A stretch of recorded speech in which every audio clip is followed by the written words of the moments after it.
부활주일 아침 하나님께서 우리에게 주신 말씀은 마태복음 25장 1절에서 13절까지 말씀입니다. 마태복음 25장 1절에서 13절입니다. 신약성경 43페이지에 있는 말씀입니다. 우리 한 목소리로 같이 읽겠습니다. 그때 천국은 마치 등을 들고 신랑을 맞으러 나간 10처녀와 같다 하리니 그 종의 5은 미련하고 5은 슬기 있는 자라. 미련한 자들은 등을 가지되 기름을 가지지 아니하였고 슬기 있는 자들은 그릇에 기름을 담아 등과 함께 가져갔더니 진영이 더디 오므로 다 졸며 잘새 밤중에 소리가 나되 보라 신랑이로다 맞으러 나오라 하매 이에 그 처녀들이 다 일어나 등을 준비할세 미련한 자들이 슬기 있는 자들에게 이르되 우리 등불이 꺼져가니 너희 기름을 좀 나눠달라 하거늘 슬기 있는 자들이 대답하여 이르되 우리와 너희가 쓰기에 다 부족할까 하노니 차라리 파는 자들에게 가서 너희 쓸 것을 사라 하니 그들이 살아간 사이에 신랑이 오므로 준비하였던 자들은 혼인잔치에 들어가고 문은 닫힌지라. 그 후에 남은 처녀들이 와서 이르되 주여 주여 우리에게 열어주소서. 대답하여 이르되 진실로 너희에게 이르노니 내가 너희를 알지 못하노라 하였느니라. 그런즉 깨어 있으라. 너희는 그날과 그때를 알지 못하느니라. 아멘. 죽으시고 3일 만에 다시 살아나셨습니다. 예수님이 다시 살아나셨을 때 우리도 함께 산 줄 믿습니다. 이것이 복음입니다. 복음의 핵심은 십자가와 부활이에요. 우리가 예수님을 믿는다라고 할 때 예수님이 내 허물과 죄를 대신 지시고 십자가에 달려 죽으신 것을 믿습니다. 그리고 그 예수님이 3일 만에 사망 권세를 이기시고 부활하신 것을 믿습니다. 이것이 우리의 믿음의 핵심입니다. 이에 대해서 사도 바울은 에베소서 2장 1절에서 10절 말씀에 그는 허물과 죄로 죽었던 너희를 살리셨도다 라고 말합니다. 그러면 성도는 이 땅에서 하나님 앞에 살아있는 자들인 줄 믿습니다. 그 전에는 우리가 이 땅 가운데서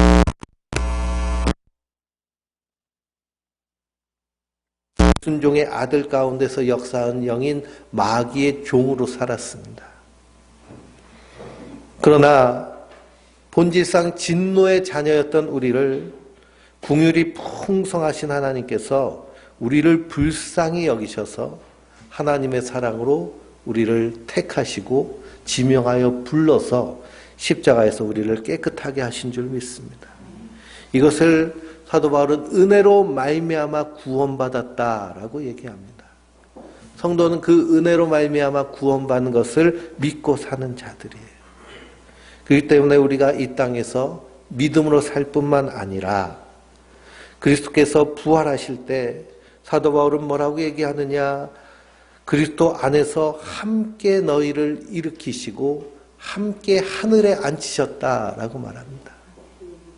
그러니 우리는 믿음의 눈을 들어서 하늘을 볼 때 하나님 보좌 우편에 그리스도께서 앉아 계신데요. 그 옆에 누구도 앉아있는 자들이에요? 나도 앉아있는 자들이에요. 그 약속을 믿고 이 땅에서 믿음으로 삽니다. 하나님께서 우리를 지금 당장 하나님 나라로 데려가지 않으시고 이 땅에 살게 하시는 이유가 분명히 있습니다. 에베소서 2장을 읽어보면 그리스도 예수 안에서 우리에게 자비하심으로 그 은혜의 지극히 풍성함을 오는 여러 세대에 나타내게 하려 하심이라 그랬습니다. 여러 세대, 이 땅 가운데서 죽어있는 영혼들에게 하나님의 백성, 구원받은 것이 무엇인지, 하나님의 은혜가 무엇인지를 세상 가운데 알려주기 위해서 우리를 이 땅에 남겨두신 줄 믿습니다. 이것을 사명이라고 얘기합니다. 사도 바울은 우리는 그가 만드신 바라 그리스도 예수 안에서 선한 일을 위하여 지으심을 받은 자니 이 일은 하나님이 전에 예비하사 우리로 그 가운데 행하게 하려 하심이니라 라고 말씀하십니다. 그래서 지난주에 무화과 나무의 비유를 예수님 말씀하셨죠. 건물로 된 성전은 폐지됐습니다. 그 성전을 나가시다가 무화과 나무를 보시고 그 무화과 나무를 어떻게 하셨어요? 저주하셨어요. 그래서 뿌리에서부터 말라서 죽어버렸습니다. 그리고 무화과 나무의 비유를 배우라고 하시는 거예요. 예수님께서 건물로 된 성전이 아닌 자기 몸으로 세우신 성전을 통해서 하나님 나라를 이루어 가시는 줄 믿습니다. 아론의 지팡이에서 싹이 난 것처럼 십자가에서 싹이 났습니다. 그것이 예수 그리스도의 십자가에서 우리를 구원하신 구원의 시작입니다. 그분이 부활하심으로 우리도 그 부활의 소망을 가지고 하나님 나라 백성이 된 줄 믿습니다. 그래서 이 무화과 나무의 비유를 통해서 충성되고 지혜로운 청지기는 깨어있는 자들이에요. 우리를 하나님의 청지기로 부르신 줄 믿습니다. 그것이 하나님 우리를 만드신 모습이에요. 충성되고 지혜로운 청지기는 주인에게 그 집사람을 맡아서 때를 따라 무엇을 나눠주는 자들이에요? 양식을 나눠주는 자들이에요. 그래서 이 양식을 나눠줄 자가 누구냐라고 예수님 말씀하십니다. 이 양식은 육의 양식이 아니라 영의 양식. 사람이 떡으로만 살 것이 아니라 하나님의 말씀으로 말미암은 것이니라. 그럼 오늘 이 영의 양식을 마음껏 드시고 예배 끝나면 우리 여성교회에서 각자 준비한 육의 양식도 있으니까요. 그것도 맛있게 드시고 그래서 부활의 기쁨이 우리 안에서 충만하시길 주님의 이름으로 축원드립니다. 그래서 깨어있는 지혜로운 청지기는 십자가의 그 큰 은혜를 알고 부활의 소망 가운데서 맡겨주신 사명, 복음을 전하는 자들입니다. 우리 성도님들은 한 주간 사시면서 이 영의 양식을 부지런히 나눠주는 충성되고 지혜로운 청지기로 사셨나요? 안 그러면 자기도 쫄쫄 굶고 있는 그런,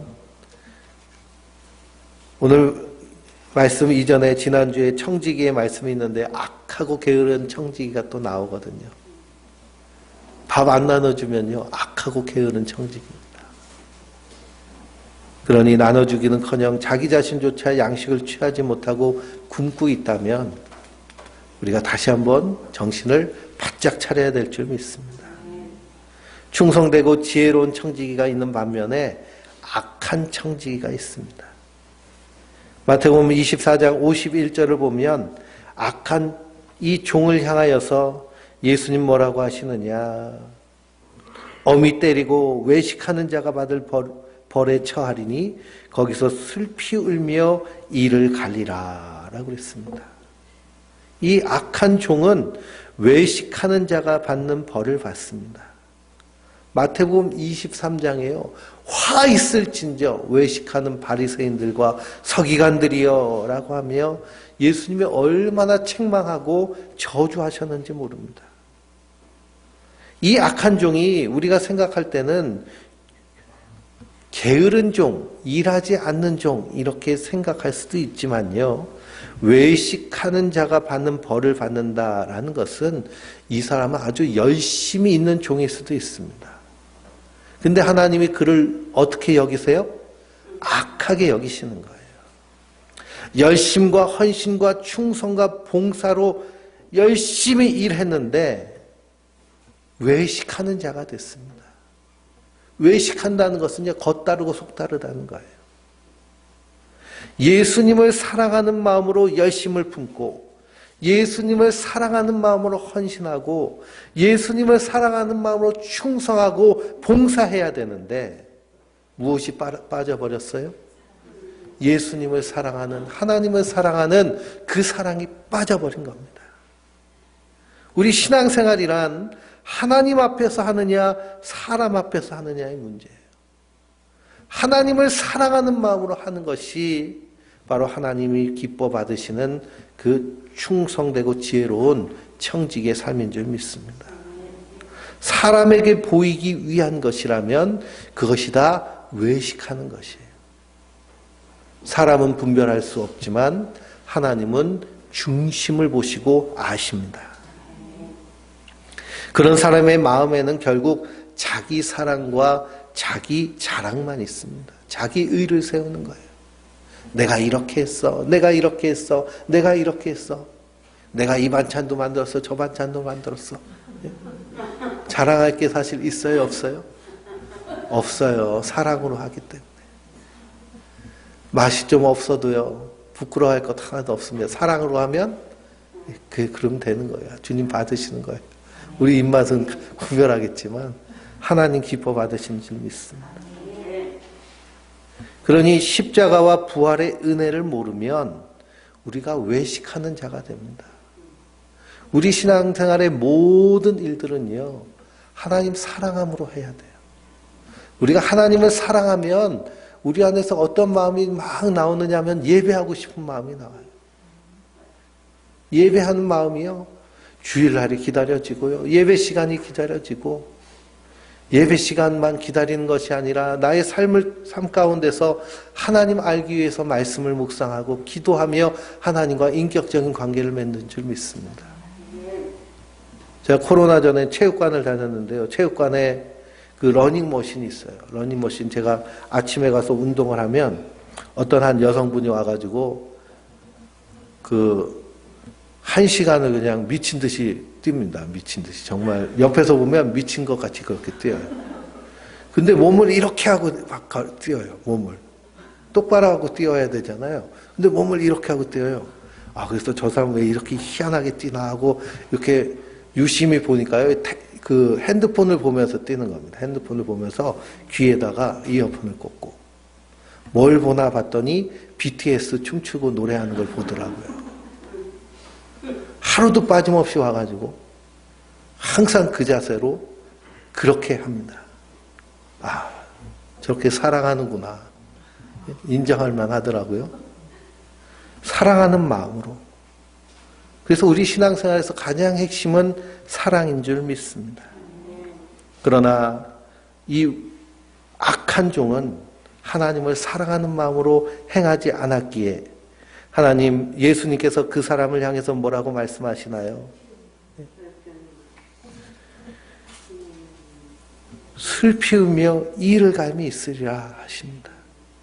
그래서 이 무화과 나무의 비유, 그리고 오늘 열 처녀의 비유, 그 다음에 달란트의 비유를 보면 예수님이 책망하시는 말씀이 있어요. 내가 너를 도무지 알지 못하겠노라. 불법을 행하는 자여 내게서 떠나가라. 어두운 데서 슬피 울며 이를 갈리라 라고 하십니다. 우리가 부활절날 이렇게 모였습니다. 부활에 대해서 따로 설교할 이유가 없는 것이 성경 전체가 다 하나님의 아들 예수 그리스도를 믿는 믿음, 그래서 십자가와 부활을 증거하고 있기 때문입니다. 오늘 말씀이 열 처녀의 비유입니다. 열 처녀가 신랑을 맞이할 준비하고 있습니다. 성경을 보면 하나님과 이스라엘 백성들, 하나님의 백성들과의 관계를 목자와 양으로 얘기하기도 하고요. 신랑과 신부로 얘기하기도 합니다. 그래서 우리 성도들은 신부가 되어서 다시 오실 예수님, 신랑 되신 그 예수님을 기다리는 모습이 성도의 모습인 줄 믿습니다. 부활의 신앙이 있어야 재림의 신앙으로 이어집니다. 예수님이 나를 위해 십자가에 달려 죽으신 그 사랑을 알고 다시 부활하신 그 예수님의 부활의 소망을 믿으면 예수님이 약속대로 다시 오신다고 하셨잖아요. 그 예수님을 기다리면서 성도들은 사는 겁니다. 근데 오늘 비유를 말씀 우리가 잘 알죠. 5 처녀는 신랑을 맞이하였지만 5 처녀는 신랑을 맞이하지 못했습니다. 10명 다 등이 있었지만 슬기로운 5 처녀는 기름을 따로 준비했고요. 미련한 5 처녀는 기름을 준비하지 못했습니다. 그래서 우리가 이 말씀을 들으면서 뭘 준비하자라는 그런 설교를 많이 들었을까요? 기름을 준비하자라는 설교를 많이 들었습니다. 등불은 다 가지고 있어요. 근데 여분의 기름을 얘기합니다. 기름을 준비하자. 그래서 이 기름에 대해서 얘기하는데 어떤 분은 성령이라고 얘기합니다. 성령. 성령님은 내가 준비할 수 있어요? 없어요? 없죠. 성령님은 하나님이신데요. 또 어떤 사람은 헌신과 충성을 얘기합니다. 그래서 내가 충성되이 헌신하고 수고하고 희생하고 애쓰는 것, 이것이 기름 등불을 준비하는 것이다 라고 이렇게 설교를 합니다. 그런데 이것저것 내가 준비해야 한다는 것이라면 하나님의 구원은 은혜로 되어진 것인데요. 사람의 준비함에 달려있다라고 하는 것은 복음이 아닙니다. 잘못된 가르침이죠. 우리의 구원은 하나님의 은혜로 된 줄 믿습니다. 주님께서 우리를 택하여 지명하여 부르셔서 하나님의 자녀 삼아 주셨습니다. 근데 내가 무언가를 준비해야 된다는 것으로 나가면 율법주의가 돼버립니다. 그래서 기름등불 준비하려고 얼마나 또 많은 짐을 지고 무겁게 신앙생활을 해야 되는지 모릅니다. 그러니 이것도 해야 되고 저것도 해야 되고, 이렇게 하지 않으면 기름이 떨어져서 미련한 5,000원처럼 혼인잔치에 참여하지 못하면 갈 곳이 어딘가요? 예? 지옥분이 없다는 얘기잖아요. 거기에 벌벌 떨면서 신앙생활하는 사람들이 얼마나 많이 있는지 모릅니다. 그러면 이 등불의 기름은 무엇을 말하느냐? 우리가 미련한 5처녀에 대한 이야기를 보면 알 수 있습니다. 기름이 없어서 혼인잔치의 문이 닫히고 문을 두드리는 이 여인들이 문을 콱콱콱 두드리면서 뭐라고 얘기하고 있어요? 주여 주여 우리에게 열어주소서 합니다. 주여 주여 우리에게 열어주소서. 그럼 우리가 마태복음을 산상수훈부터 쭉 함께 말씀을 나눴는데요. 주여 주여라고 예수님께서 하신 말씀이 뭐가 기억나세요? 예, 주여 주여 하는 자마다 주여 주여 하는 자마다 다 천국에 들어갈 것이 아니라고 말씀하십니다. 그게 마태복음 7장 21절에서 23절의 말씀입니다. 나더러 주여 주여 하는 자마다 다 천국에 들어갈 것이 아니요 다만 하늘에 계신 내 아버지의 뜻대로 행하는 자라야 들어가리라. 그날에 많은 사람이 나더러 주여 주여 우리가 주의 이름으로 선지자 노릇하며 주의 이름으로 귀신을 쫓아내며 주의 이름으로 많은 권능을 행하지 아니하였나이까 하리니 그때 내가 그들에게 밝히 말하되 내가 너희를 도무지 알지 못하노니 그럽니다. 오늘 이 기름 준비해 못한 5처녀가 주여 주여 우리에게 열어주소서 하니 주님께서 뭐라고 하세요? 진실로 너희에게 이르노니 내가 너희를 알지 못하노라 라고 하십니다. 마태복음 7장과 이 10처녀의 비유는 같은 내용의 말씀인 것이죠. 내가 너희를 도무지 알지 못하니 불법을 행하는 자들아 내게서 떠나가라 라고 하십니다. 여기 주여 주여 하는 자들 주의 이름으로 무슨 노릇을 했어요? 선지자 노릇을 하고 주의 이름으로 귀신을 쫓아내고 주의 이름으로 많은 권능을 했습니다. 그러니까 예수 믿는다고 하면서 아무것도 안 하고 그냥 세상에서 자기 재미 즐기면서 산 것이 아니에요. 열심히 주의 일 한다고 부지런히 선지자 노릇하며 귀신 내쫓으며 권능을 행했습니다. 근데 예수님은 내가 너희를 도무지 알지 못한다. 불법을 행하는 자여 내게서 떠나가라 라고 하십니다. 이 청청병력 같은 말씀이죠. 주의 이름으로 엄청난 일을 하였지만 주님은 그날에 너를 도무지 알지 못한다 라고 하신 겁니다. 미련한 5처녀에게도 이렇게 말씀하십니다. 그러니 우리가 기름을 준비 못한 이 미련한 5처녀는 교회에서 열심히 하지 않았다라고 말할 수 있을까요? 그렇게 말할 수 없습니다. 수많은 곳에서 주님의 재림을 준비하자는 설교를 합니다. 그 준비하는 방법론으로 교회에 열심을 내고 충성, 봉사, 헌신, 헌금할 것을 얘기합니다. 혹은 어떤 단체나 특정 교주의 말을 들어야 한다는 사람들이 있습니다. 그 말 듣고 따라가는 사람들이 다 어떤 사람들이에요? 미련한 5처녀들이에요.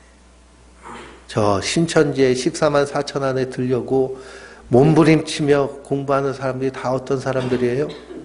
미련한 다섯 처녀들이에요. 내가 천국 가려고 뭔가 수고하고 힘쓰고 애쓰고 이것도 해야 되고 저것도 해야 되면서 너 그렇게 해서 천국 가겠어? 라고 생각하는 것이요. 미련한 다섯 처녀들입니다. 불법을 행하는 자여 내게서 떠나가라.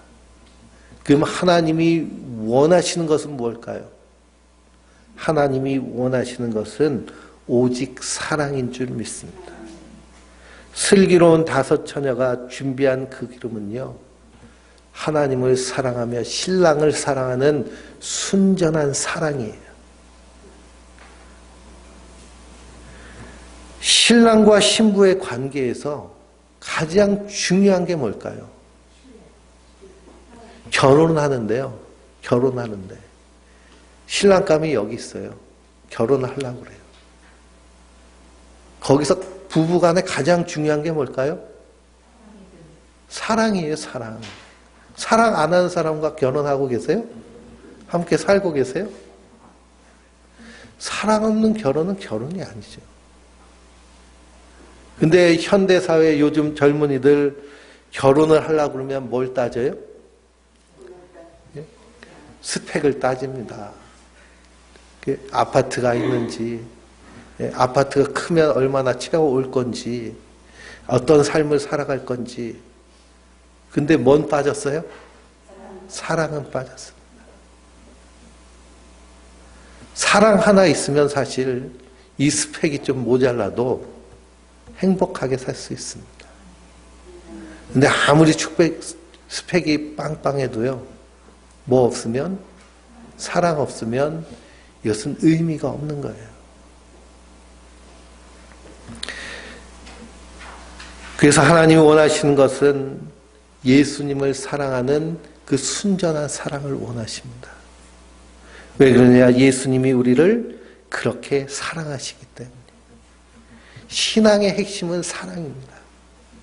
사랑 없이 하는 것은 의미가 없는 거예요. 요한복음 17장은 예수님이 겟세마네 동산에서 기도하시는 그 기도의 내용이 연결되어 있는 말씀입니다. 거기에 예수님께서 21절에 아버지여, 아버지께서 내 안에, 내가 아버지 안에 있는 것 같이 그들도 다 하나가 되어 우리 안에 있게 하사 세상으로 아버지께서 나를 보내신 것을 믿게 하옵소서라고 기도합니다. 아버지가 내 안에, 내가 아버지 안에 있는 것이 사랑이에요. 내가 예수님 안에, 예수님이 내 안에 계신 것이 사랑입니다. 우리가 사랑에 대해서 오해를 하는데요.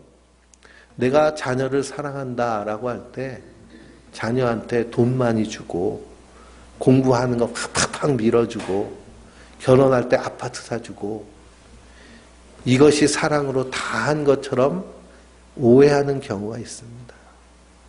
근데 성경에서 말하는 사랑은 무엇이냐? 성경에서 말하는 최고의 사랑은 함께 하는 거예요. 함께 하는 것. 하나님이 태초에 천지를 창조하시고 여섯째 날 인간을 만드시고 보시기에 참 좋았더라. 그 인간을 어디에 살게 하셨어요? 에덴 동산에 살게 하셨습니다. 아담과 하와를. 그리고 주님께서 동산을 날마다 거니세요. 그러면 아담과 하와가 어떻게 했을까요?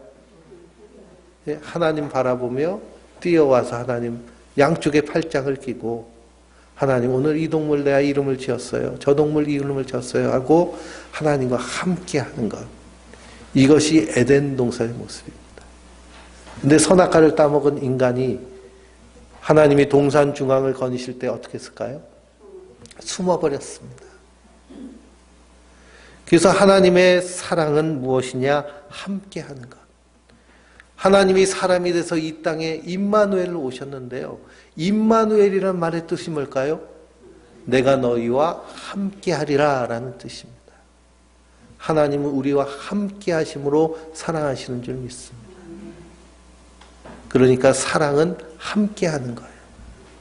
사랑의 제1원칙은 함께 하는 겁니다. 그리고 우리 성도님들은 사랑하시는 사람들이 있나요? 많죠. 우리는 누구랑 함께 하고 있어요? 가족들과 함께 하고 있잖아요. 부부 간에도 함께 앉아 있으면 뭐 하고 있는 거예요? 뭐 하고 있는 거예요? 사랑하고 있는 거예요. 함께 앉아 있으면 사랑하고 있는 거예요. 함께 살고 있으면 사랑하고 있는 거예요. 함께 살면서 나 미워해, 막 싫어해. 그래도 말은 그렇게도 뭐 하고 있는 거예요? 사랑하고 있는 거예요. 자녀들 함께 살고 있으면 사랑하고 있는 거예요. 자녀들이 커서 출가해도 자녀들이 어디 있어요? 마음속에 있잖아요. 그럼 뭐 하고 있는 거예요? 사랑하고 있는 거예요. 그래서 사랑은 함께 하는 겁니다. 그래서 하나님 우리를 사랑하셔서 사람이 돼서 이 땅에 오셨어요. 그래서 우리와 늘 동거동락하기를 원하시는 줄 믿습니다. 또 사랑은 무엇이냐 하면 함께 있는 것으로만 완전한 것이 아니라 그 안에서 하나가 되는 것, 공감하는 겁니다. 주님이 내 안에, 내가 주님 안에. 그러니 하나님은 우리를 이해하시는 분이세요. 시편을 보면 하나님 우리를 체질을 잘 아신다고 합니다. 어떤 체질까지 하시느냐? 죄 짓기에 쉬운 체질임을 아세요. 약하고 연약한 존재임을 아세요. 그러나 하나님은 약하고 연약하다고 그냥 버리시는 분이 아니라 끝까지 사랑하시는 분. 그래서 하나님 야곱을 사랑하시는데요. 우리가 볼 때 야곱 사랑받을 만한 게 하나라도 있을까요? 거짓말하고 사기치고 속이고 속고 속는 인생, 자기 욕심에 따라서 사는 사람. 근데 하나님 사랑하시기로 하셨어요. 그래서 내가 어디로 가든지 너와 함께하며 내가 가는 곳에 내가 늘 너와 함께하리라. 너를 축복하는 자를 내가 축복하겠고 너를 저주하는 자를 내가 저주하리라. 이것이 하나님의 지고지순하신 사랑인 줄 믿습니다. 성도는 그 하나님의 사랑을 아는 자들이에요. 그래서 우리도 하나님을 사랑하는 자입니다. 근데 성도가 하나님을 사랑하기 위해서는 관계에는 반드시 순서가 있습니다. 우리가 보자마자 사랑하나요? 보자마자 사랑할 수 없습니다. 항상 관계에는 순서가 있는데요. 하나님 우리에게 찾아오셨어요. 예수님 우리를 부르십니다. 그때 성도는 그 예수님을 맞아들이는 거예요. 그래서 사랑의 시작은 웰컴에서부터 시작됩니다. 우리가 예배당에 와서 우리 성도님들 일주일 만에 만났어도 반갑게 어서 오세요 하고 맞아들이면 내 마음을 활짝 열고 웰컴하는 거예요. 그 웰컴하면 이제 관계가 시작됩니다. 환영하면. 그 관계가 시작되는데 가장 필요한 건 뭐냐면 상대방을 알아가는 거예요. 우리가 하나님이 나를 사랑하시는데 왜 나를 사랑하시는지 알아가야 되잖아요.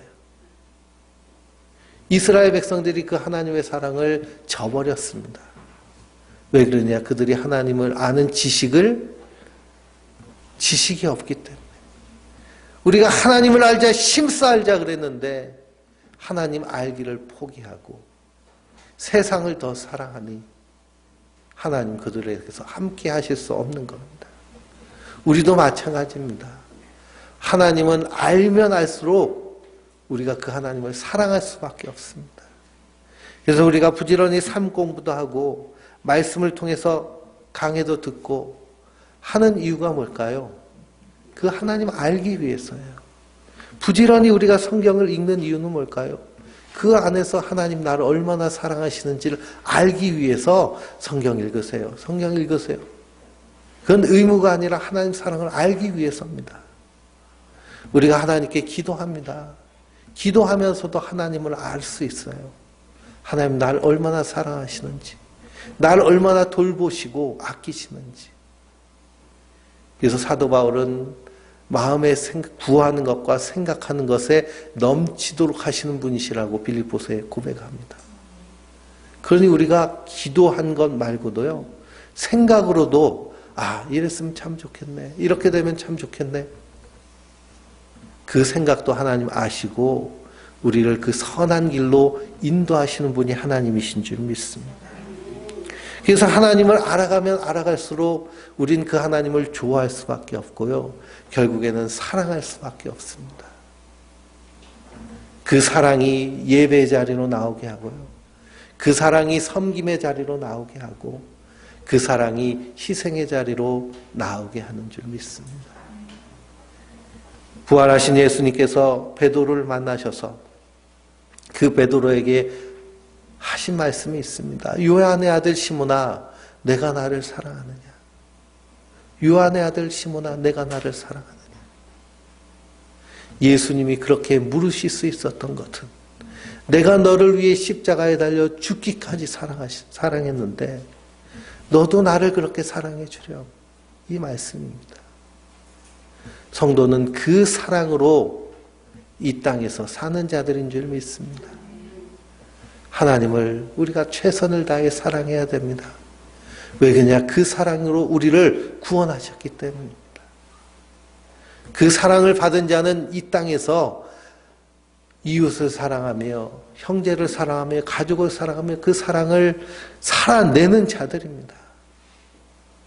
그래서 사랑은 함께하는 것, 사랑은 공감하는 것, 이것을 이루신 분이 그리스도시고 그분이 십자가에서 다 이루신 줄 믿습니다.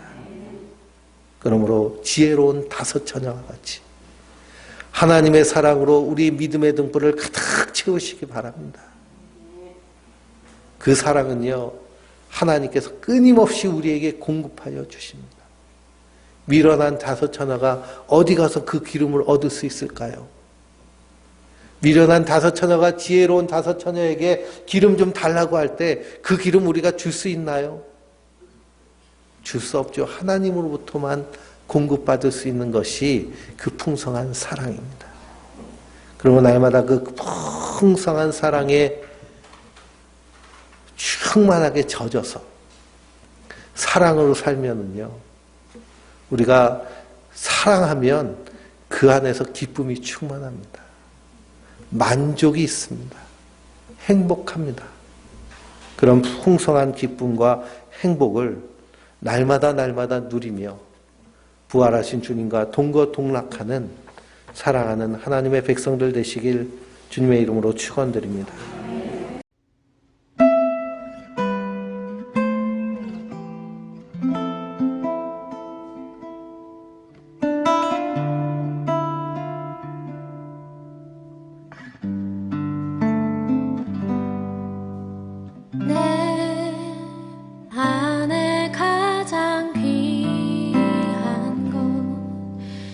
예수를 알미라.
내 안에 가장 귀한 것 예수를 아니라 그 은보다 더 귀한 것 예수